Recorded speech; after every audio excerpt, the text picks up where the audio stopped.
Welcome to the DSRX podcast, a raw exploration of regenerative relating through vulnerable shares, practical tools, and ecstatic experiments from our own long-term love story. Beyond traditional dominance and submission, DSRX names a new terrain, devotion and service, that include the cycles of RX as a central medicine for integrating deeper power exchange and erotic connection. This is Eric. Welcome back to DSRX. Last time we talked about connection before correction. Today I want to take you into the heart of it, because underneath this polarity, underneath leadership itself, is something that most men mistake for weakness. And in truth, it's actually the fiercest discipline you will ever train. Keeping your heart open. Any man can armor. Any man can close.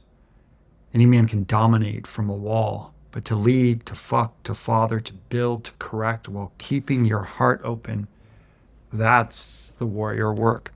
This is not sentimentality. This is not softness.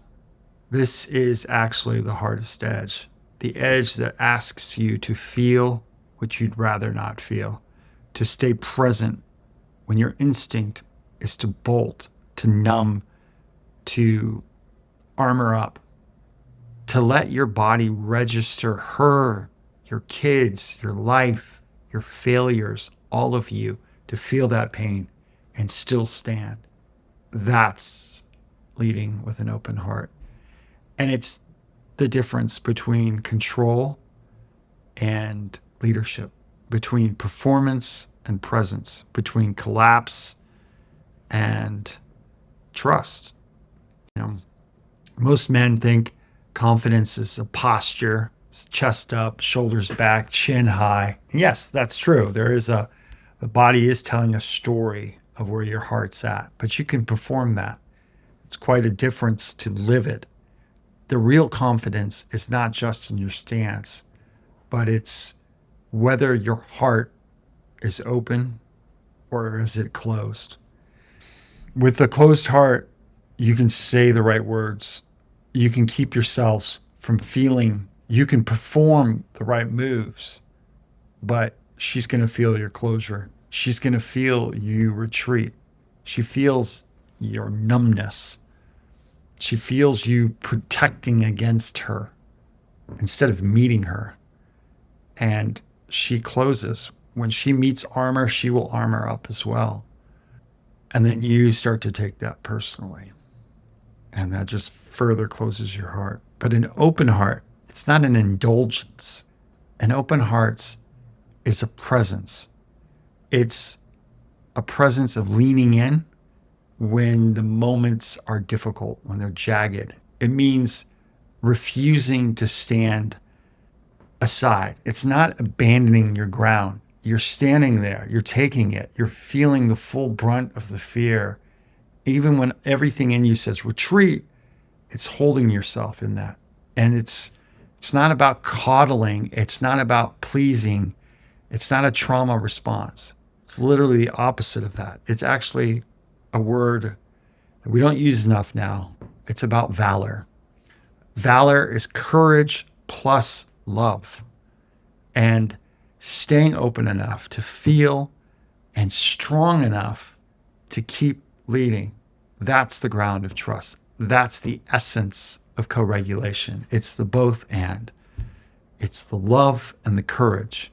The open heart means you're willing to feel. You're willing to feel yourself. You're willing to feel her. And you're willing to feel her judgment of you in the moment. You're willing to feel her longing, what she misses, what she needs, her desires, her grief, her joy, and you still stay present. That's why it feels so vulnerable. That's why it is so vulnerable, because you're not armoring against life anymore. You're actually available. You take it in, you feel it fully. And guess what? Women know this instantly. They feel the difference in you instantly. Animals feel it instantly. No open heart, no attunement. Guys are great with dogs because they're not worried that the dog's going to talk back to them in a way they don't like it. So we are good at this. We know how to do this. Remember, no open heart, no attunement. Attunement is what every woman is actually dying for. She wants to feel you, feel her, while still feeling yourself. That's the magic sauce right there. You're feeling her, you're feeling yourself, you're feeling the connection. This is a great athlete in the clutch. Calm under pressure, regulated, able to pivot because they're feeling everything in the room. They're reading the room. Think Travis Kelce, big, playful, heart wide open, leading with his heart. You feel his embrace through the screen. The women love him because not just because he's big and he's strong, but because he's got an open heart, because he's present with them. Think about great comedians doing crowd work. How do they do that? They're not following a script. They're alive to the moment. What they're doing is they're attuned. That's the magnetic process. That's the sweet spot. Another great example of leading with an open heart is Martin Luther King. He was speaking the hardest message. It literally got him killed to bring this to the world. And he did it with the courage to speak these truths with a heart wide open. And that's why these words didn't just land, but they actually change people. They bring us to tears. They impact. When you feel it, there's still resonance because of an open heart. It's what allows people to penetrate and move through and change people and transform us. We can't actually change another person if we're not in those moments with an open heart. That's what's super powerful. I want to give a little personal example. Just recently, I finished recording a podcast, and it was ironically all about listening and how men get reactive when they don't listen to their own bodies. And here I am, knowing this and doing my best to practice this. And yet I came out buzzing. I was excited. I wanted to share with Rachel. And in my head, I had this fantasy that my beautiful bride, Rachel, would be in the kitchen because I had asked her to make some food, to be ready right at 12:30 to make lunch. I came by the kitchen. There was nothing there.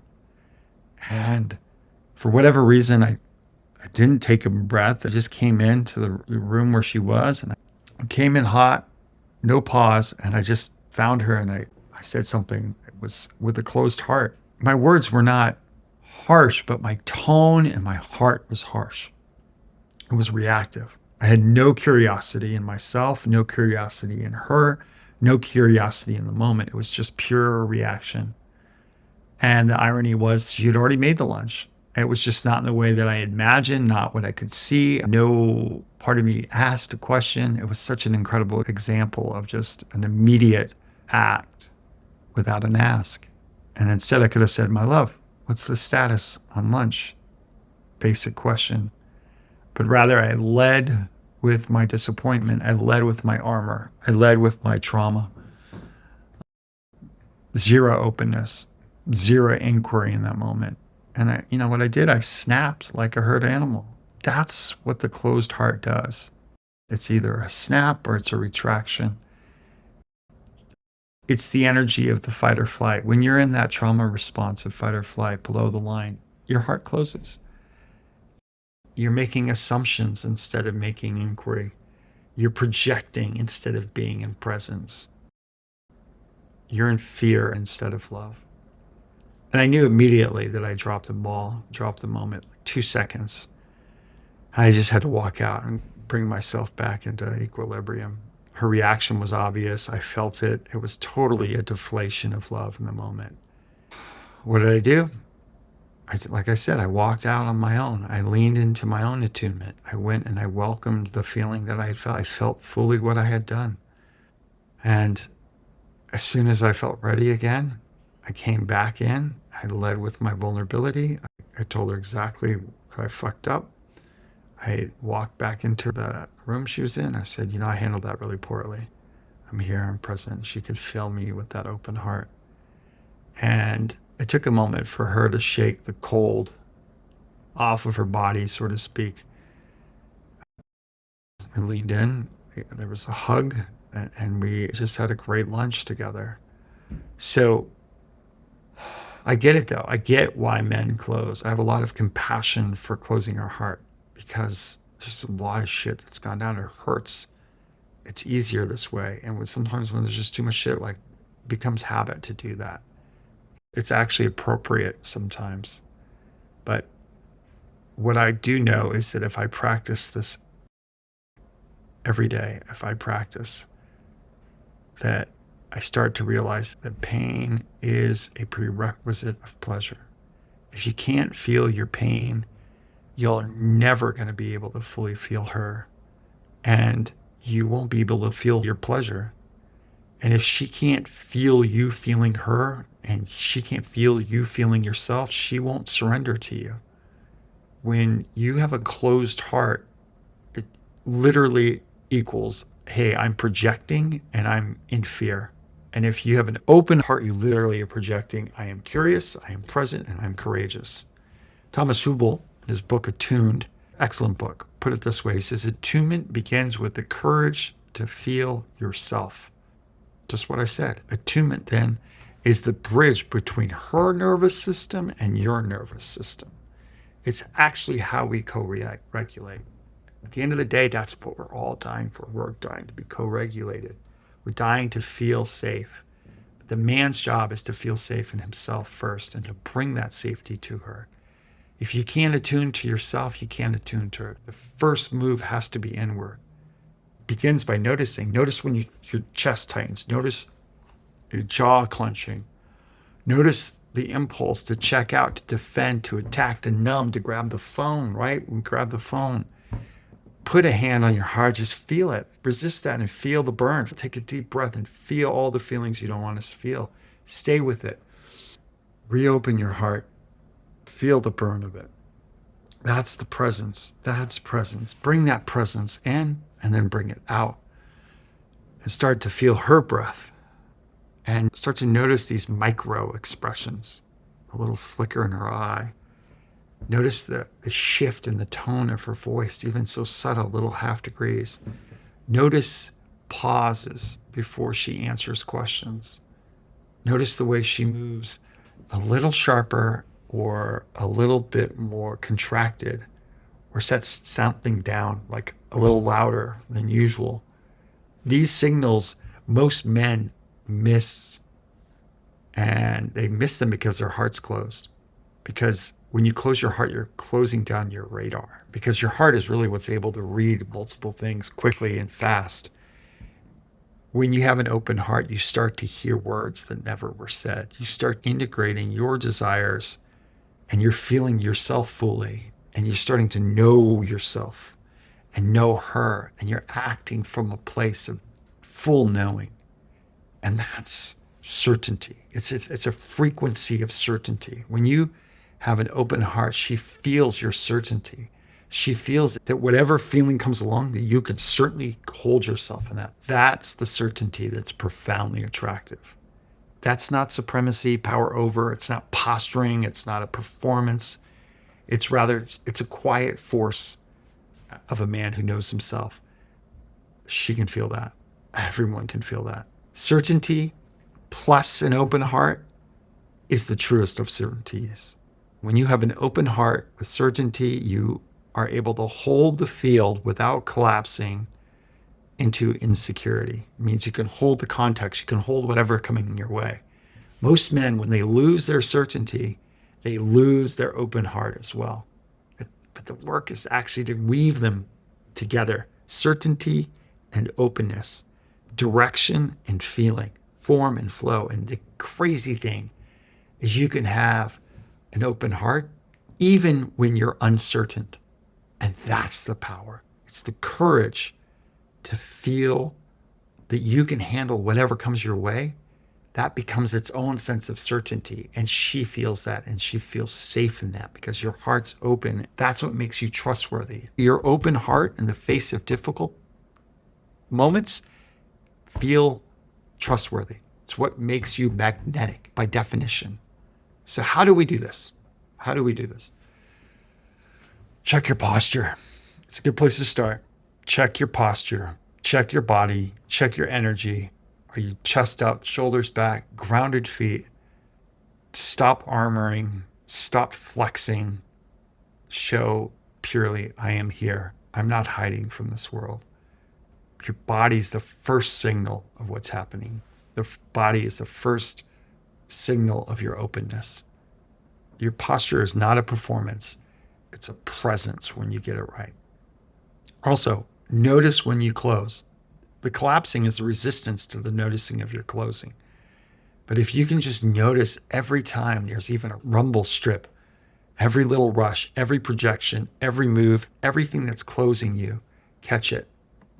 Every projection, every numb move, that's a closing. Catch it. Hand to the chest, soft jaw, deep breath, and then reopen your heart. And if you can't fully reopen in the moment, ask yourself, am I open to staying open? Am I just open to the idea of staying open? And practice it like a door ajar, right? Just a little bit. Just keep it like a little flicker of faith. Even when the closing is a habit, can it just keep open just a little bit? And step 3, the key always is to attune first to yourself. Always in all of these things, self first. It's another way of reminding yourself to do this. Can you feel your breath? You feel your chest, your fear, without abandoning yourself. This is the foundation. It's you with you. Only you can practice this attunement with her. You can be attuned to someone even when they're not attuned to you. And you can bring them forward. You can do this with everyone else, your kids, your coworkers, the cashier at the store, your life. It becomes a practice. How do I do that? And as you're doing that, brings me to step 4, is to listen to your body. The open heart is the ear of the body. It's what hears beyond words. It's what picks up the tone, the tension, the micro little shifts, and lets you know when she's in resonance with what's happening or out of resonance. It lets you know when she's ruptured. A rupture is not in resonance. It's been broken. And this, when your heart's open, you're not just hearing what she says with your ear, you're feeling her breath, you're feeling her presence, her pauses, her micro expressions. You're feeling the tension in her shoulders, the subtle waver in her tone, her eyes, the flicker, the little flicker, right? The glances, the softening or the hardening. And this attunement is not just like a surface watching thing. It's not analytical. It's not in the head. This is actually feeling it. Without it, really, you're actually blind to your woman. You're deaf to her. These are the issues so many women feel. They don't feel their men being attuned to them. This is where you can learn all the techniques in the world, but they all fall flat because you're not attuned.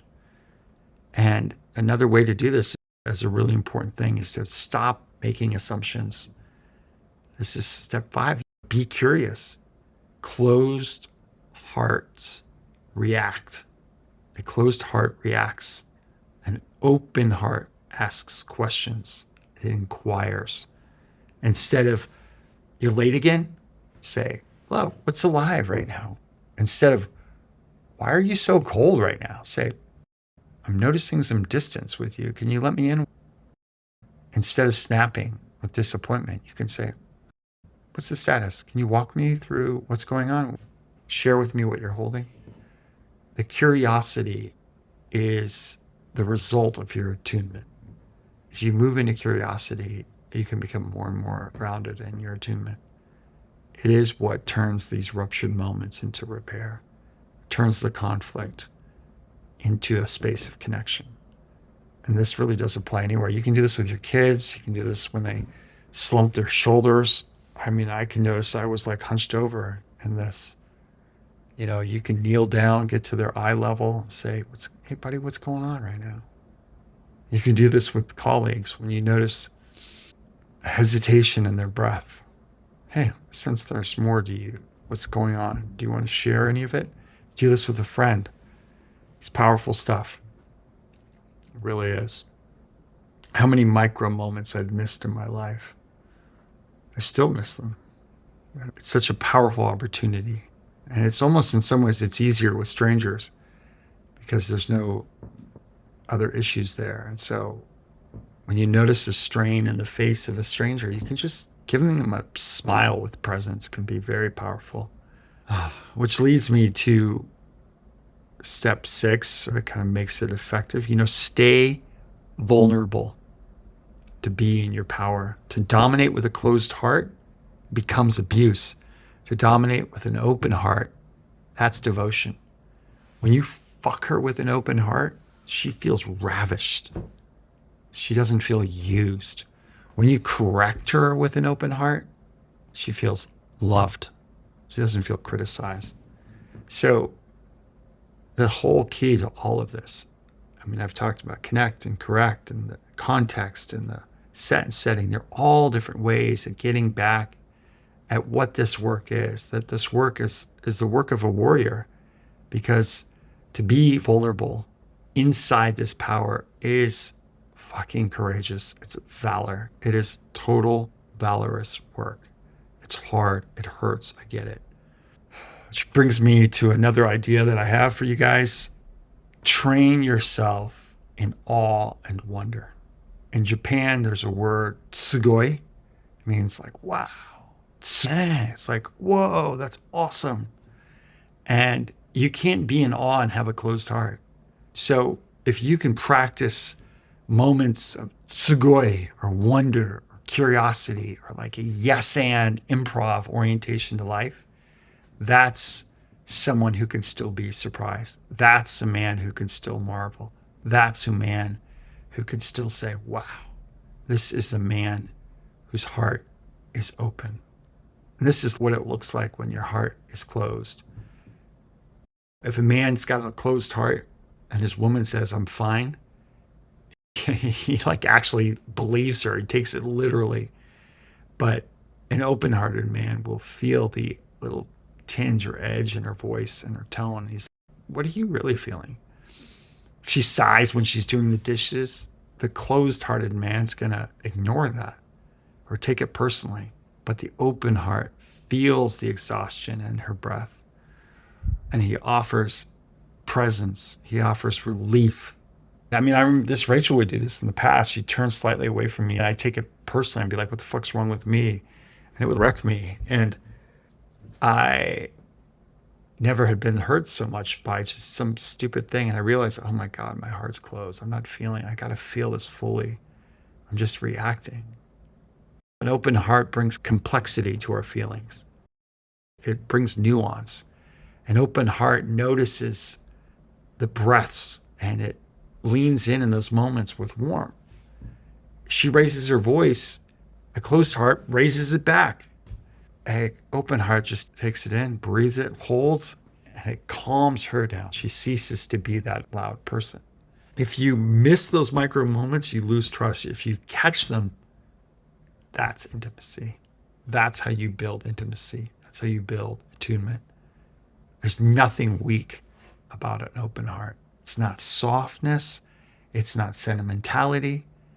An open heart is courage. It is valor.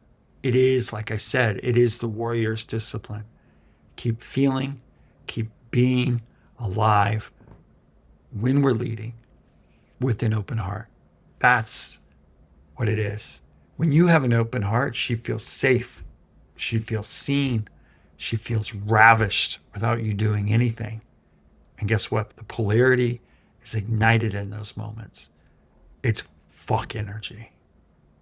If this landed with you, follow us on Instagram at DSRX_studio. Click the link in the bio to join our email list. This is where I share reflections and practices to help you lead with an open heart as a man. Thank you for being here. See you next time. Thank you. Appreciate everyone for listening.